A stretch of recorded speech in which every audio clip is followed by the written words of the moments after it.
कक्षा दशम गणित में आप सभी का स्वागत है। आइए आज हम अध्याय 7 आलेख ग्राफ का अध्ययन करते हैं। आइए पहले समझने का प्रयास करते हैं कि आलेख क्या है, ग्राफ क्या है। तो यहाँ पर आपके सम्मुख कुछ आलेख प्रदर्शित है, इन्हें ध्यान से आप देखिए। आलेख एक ऐसा माध्यम है जिसकी सहायता से यह देखा जा सकता है कि परस्पर संबंधित दो राशियों में से किसी एक राशि में परिवर्तन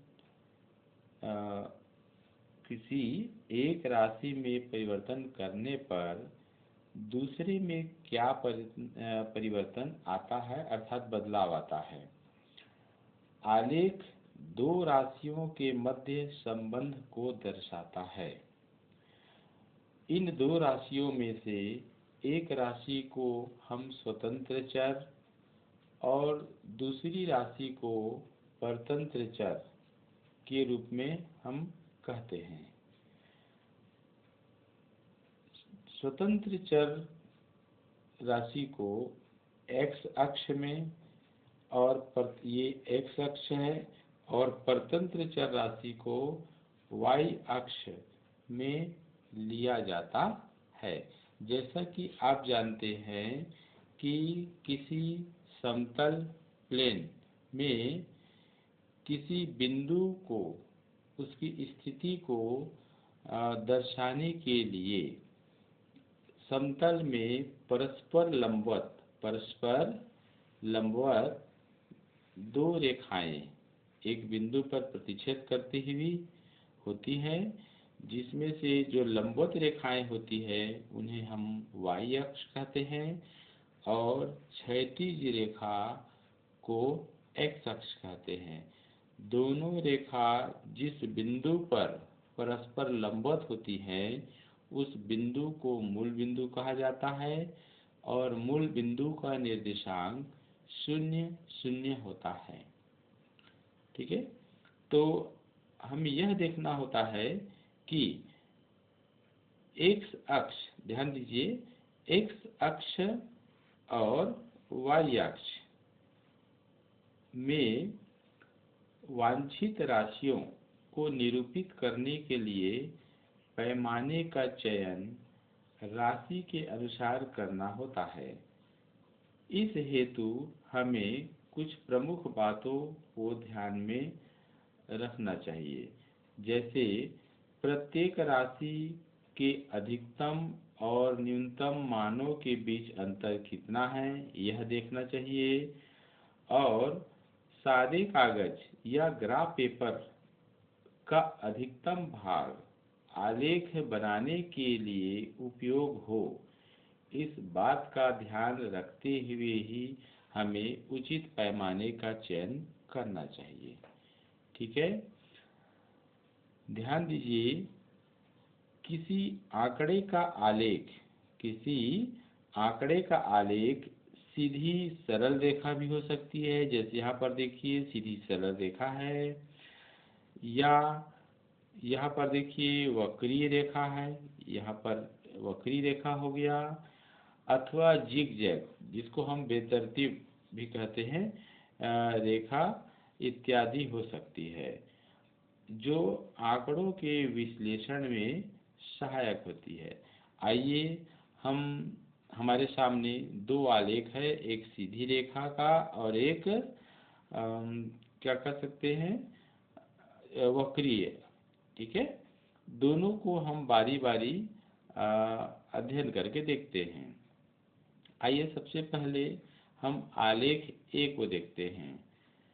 आलेख ए में यहाँ पर देखिए x अक्ष में यहाँ समय सप्ताह में जिसे लिया गया है को दर्शाते हैं, अर्थात इसे हम स्वतंत्र चर मान रहे हैं।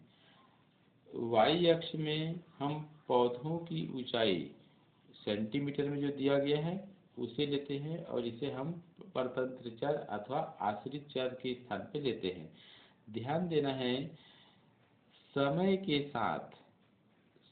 के साथ पौधों की लंबाई में अर्थात ऊंचाई में वृद्धि हो रही है, परिवर्तन हो रहा है, इसलिए हम समय को स्वतंत्र चर मानेंगे और समय के आधार पर पौधों की ऊंचाई में परिवर्तन आता है, इसलिए हम पौधों की ऊंचाई को परतंत्र चर जिसे y अक्ष में हम ले रहे हैं।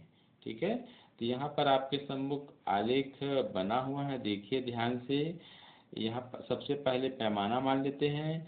तो x अक्ष, ये x अक्ष है, इसमें एक बड़ा खाना मतलब 1 सेंटीमीटर का हुआ, तो 1 सेंटीमीटर बराबर 1 सप्ताह माने हैं। देखिए यहाँ से यहाँ तक 1 सेंटीमीटर अर्थात एक बड़ा खाना, इसे हमने 1 सप्ताह माना। फिर यहाँ से यहाँ तक दूसरा सेंटीमीटर हुआ अर्थात ये 2 सप्ताह हुआ। यहाँ से यहाँ तक एक और सेंटीमीटर हुआ अर्थात तीसरा सप्ताह। इस प्रकार हम इसको पैमाना मानते हैं। y अक्ष एक बड़ा खाना बराबर 2 सेंटीमीटर।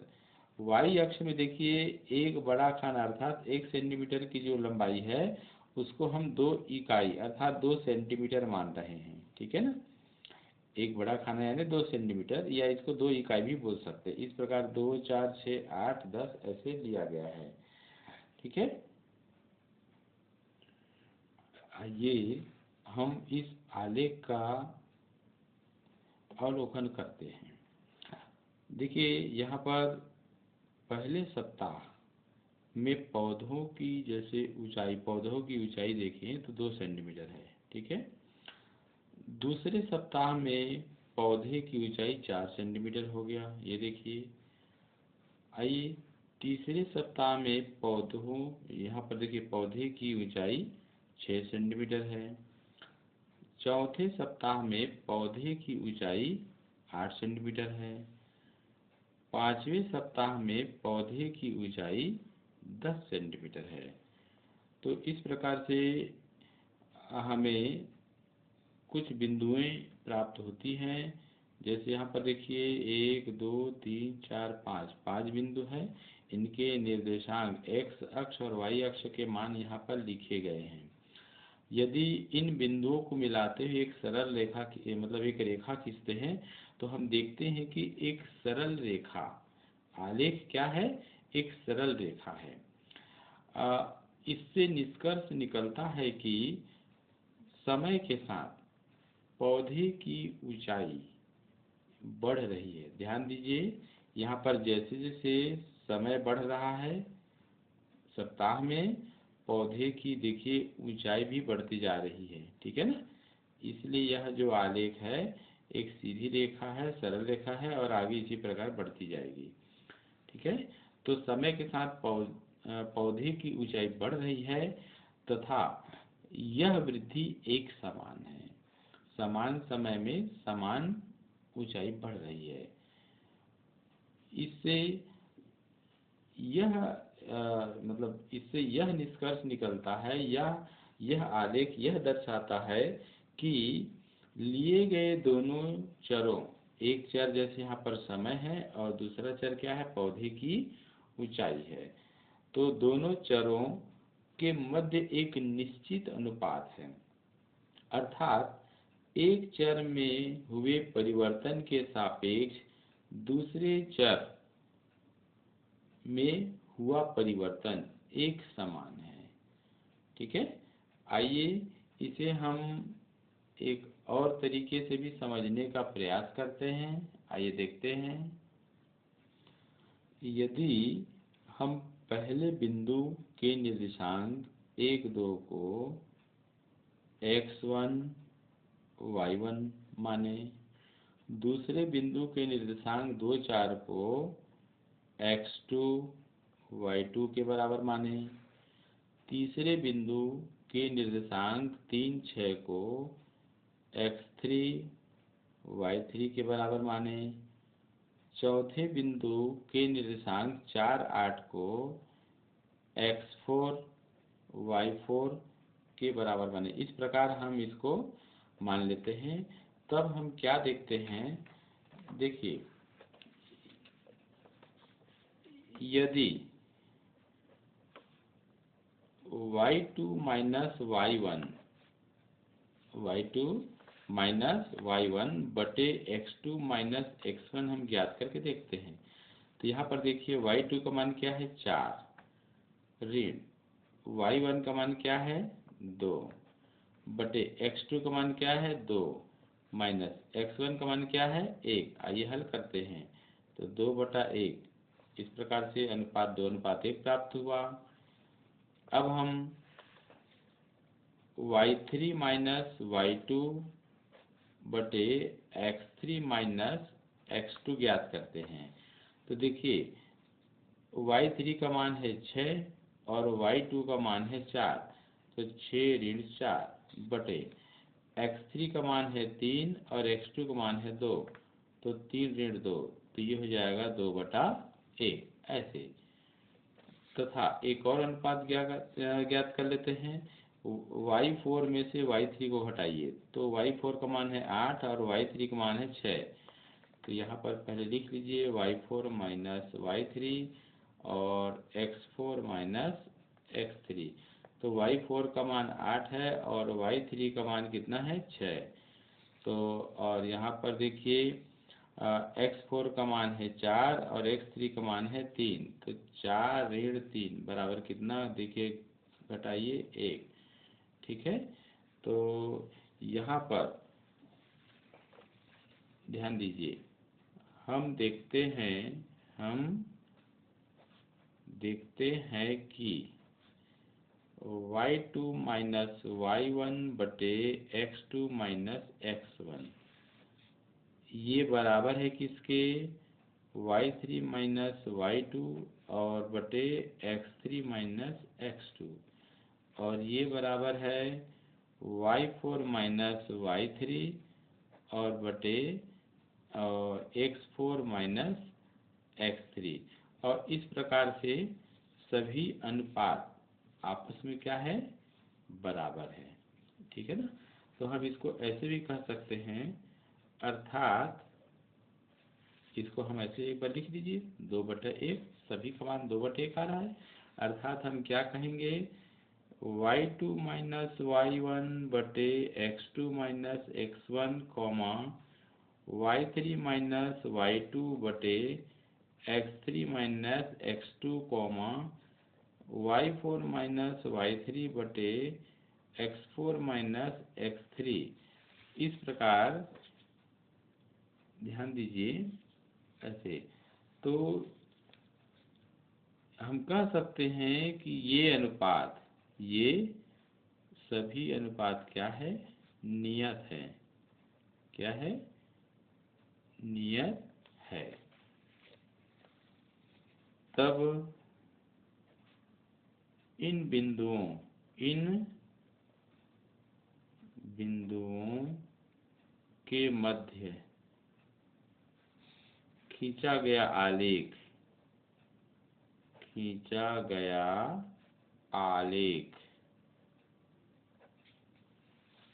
एक सरल रेखा होगा, एक सरल रेखा होगा ऐसे। ठीक है, आइए अब हम दूसरे आलेख को देखते हैं। तो दूसरे आलेख में देखिए आलेख बी में ध्यान दीजिए, यहाँ पर समय x अक्ष में समय घंटे में लिया गया है और y अक्ष में चली गई दूरी मील में लिया गया है। ठीक है, तो समय के साथ चली गई दूरी में परिवर्तन हो रहा है, तो इसलिए समय को स्वतंत्र चर x अक्ष में लिया गया और चली गई दूरी को परतंत्र चर, चूंकि समय के साथ चली गई दूरी में परिवर्तन हो रहा है इसको परतंत्र चर मानते हैं, इसको y अक्ष में हमने लिया। ठीक है, अब इसी के अनुरूप एक पैमाना मान लेते हैं। x अक्ष में एक बड़ा खाना अर्थात 1 सेंटीमीटर बराबर 1 घंटा माना गया है। ठीक है, और y अक्ष में एक बड़ा खाना अर्थात 1 सेंटीमीटर बराबर 1 मील दूरी को लिया गया है। तो इस प्रकार से पैमाना मान लिए। अब पैमाना मानने के बाद हम यहाँ पर देखते हैं कि आलेख B एक वक्र रेखा है, ठीक है। इससे निष्कर्ष निकलता है कि समय और चली गई दूरी के मध्य एक निश्चित अनुपात नहीं है, ठीक है, निश्चित अनुपात नहीं है। और यह भी कह सकते हैं कि दो राशियों समय और चली गई दूरी के बीच एक निश्चित अनुपात नहीं है। इसे समझने के लिए आइए हम फिर से एक और प्रयास करके। पहला जो बिंदु है निर्देशांक इसका है 1, 2, इसको हम x1 y1 के बराबर मान लेते हैं। दूसरा बिंदु का निर्देशांक 2, 3 है, इसको हम x2 y2 के बराबर मान लेते हैं।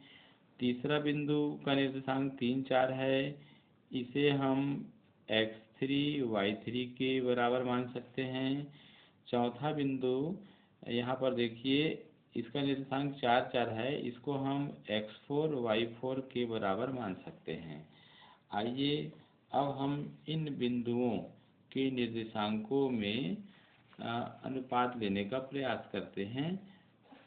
तो देखिए यहाँ पर ठीक है, आइए एक बार मान रख करके देखते हैं।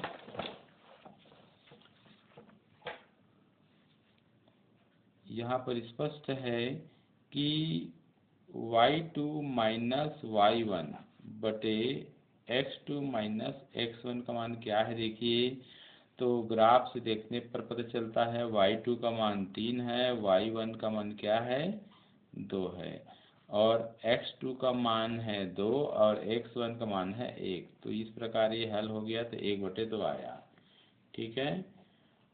y3 माइनस y2 बटे x3 माइनस x2, तो y3 का मान यहाँ पर देखिए 4 है और y2 का मान कितना है 3, और x3 का मान यहाँ पर है 3 और x2 का मान है 2। इसको हल किए तो आ गया 1/2 तथा y4 माइनस y3 ले लेते हैं और x4 माइनस x3 लेते हैं, ठीक है। तो y4 का मान यहाँ पर दिया हुआ है, y4 का मान दिया है 4, कितना दिया है 4, और y3 का मान है यहाँ पर 4, ठीक है। और x4 का मान दिया हुआ है 4 और x3 का मान कितना दिया हुआ है 3, ठीक है ना। x3 का मान कितना है 3। तो आइए इसको हल करें, तो 0 आ गया और ये कितना आ गया 1। तो 0 में 1 का भाग करेंगे तो क्या आएगा 0। यहाँ पर देखते हैं, हम देखते हैं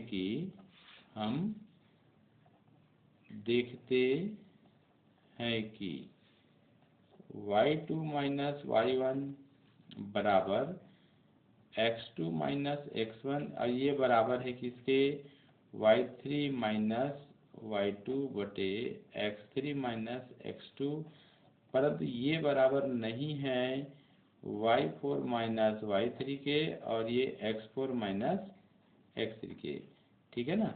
तो ये दोनों अनुपात तो नियत है, परंतु यह अनुपात नियत इनके नहीं है, ठीक है।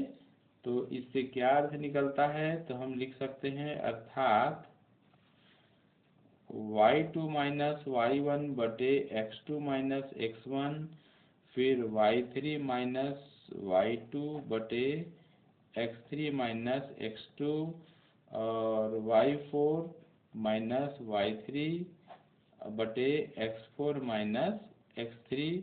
इस प्रकार से हम अगर आगे बढ़ें तो यह नियत नहीं है, यह अनुपात क्या है नियत नहीं है।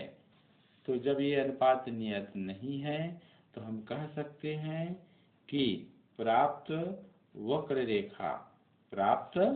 वक्र रेखा या वक्र आलेख यह दर्शाता है कि दोनों राशियों के मध्य, दोनों राशियों के मध्य, कौन सी दो राशियां?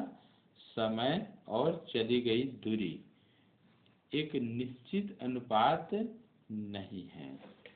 तो इस प्रकार से हमने इसको देखा। आइए प्रश्नावली 7 से प्रश्न क्रमांक 2 देखते हैं। एक व्यक्ति ने अपनी गाड़ी में 5 लीटर पेट्रोल भरवाया। 5 दिनों में बचे हुए पेट्रोल की मात्रा व दिनों को निम्नांकित सारणी में दर्शाया गया है। आइए देखते हैं सारणी।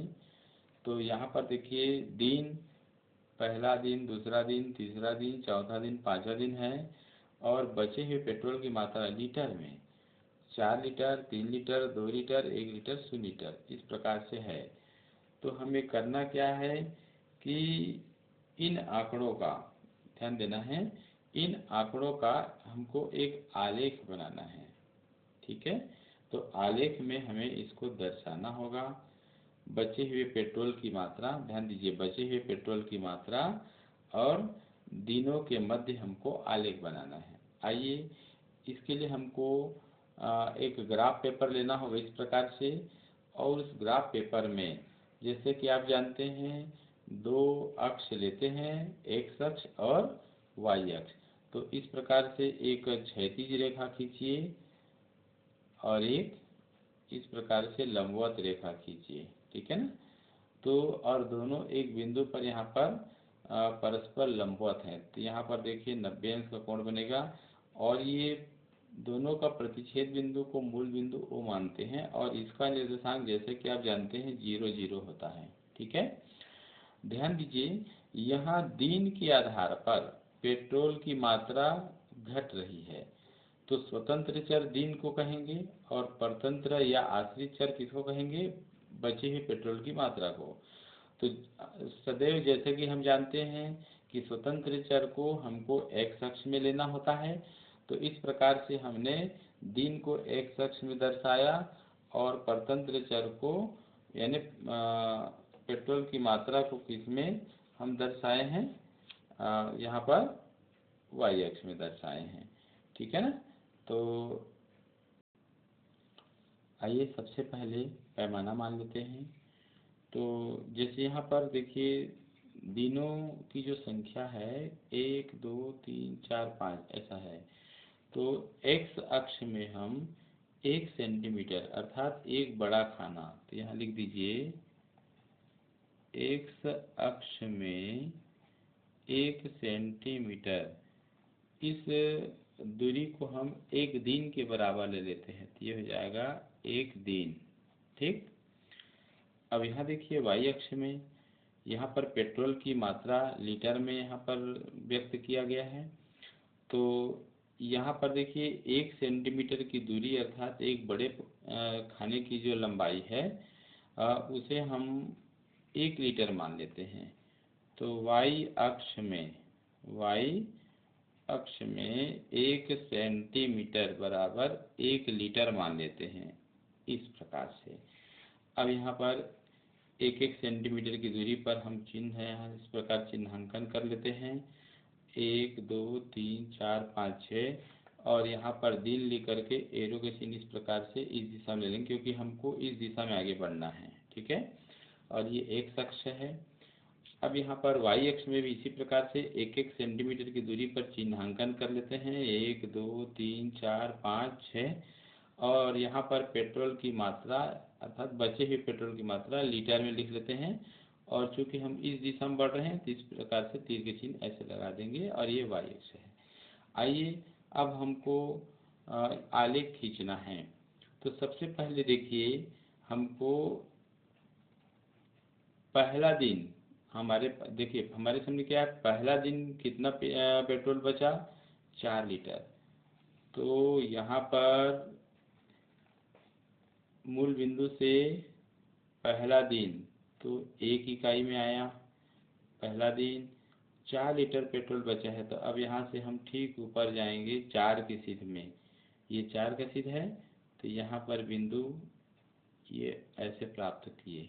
ठीक है, इस बिंदु को हम नाम दे सकते हैं ए और इसका निर्देशांक लिख देंगे 1, 4। यहाँ से यहाँ तक की दूरी 1 हो गया, x से निर्देशांक, और यहाँ से यहाँ तक की दूरी 4 हो गया, जिसको हम y निर्देशांक बोलते हैं।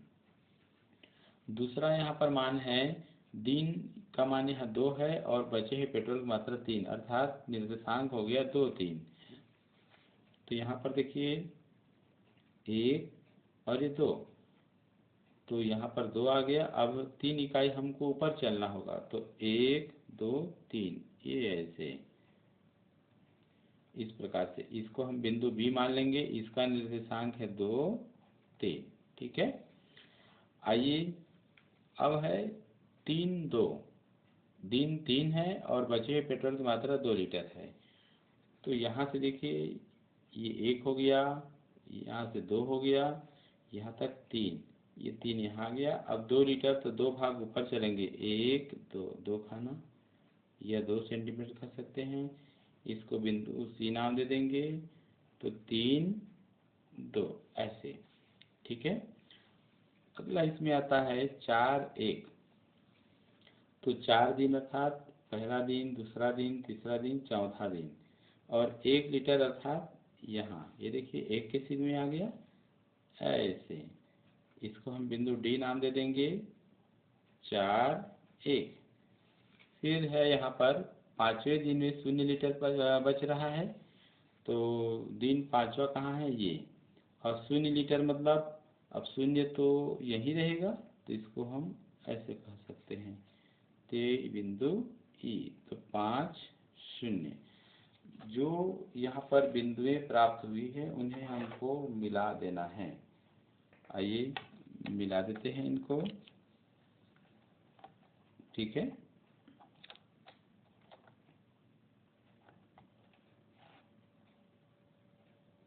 इस प्रकार से सावधानी पूर्वक पेंसिल नुकीला रखिए।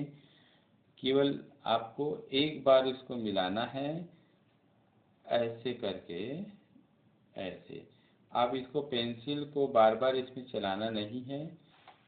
आपका आलेख साफ सुथरा होना चाहिए। रबर का प्रयोग न के बराबर हो तो ज़्यादा अच्छा है। देखिए इस प्रकार से सुस्पष्ट आलेख प्राप्त हुआ।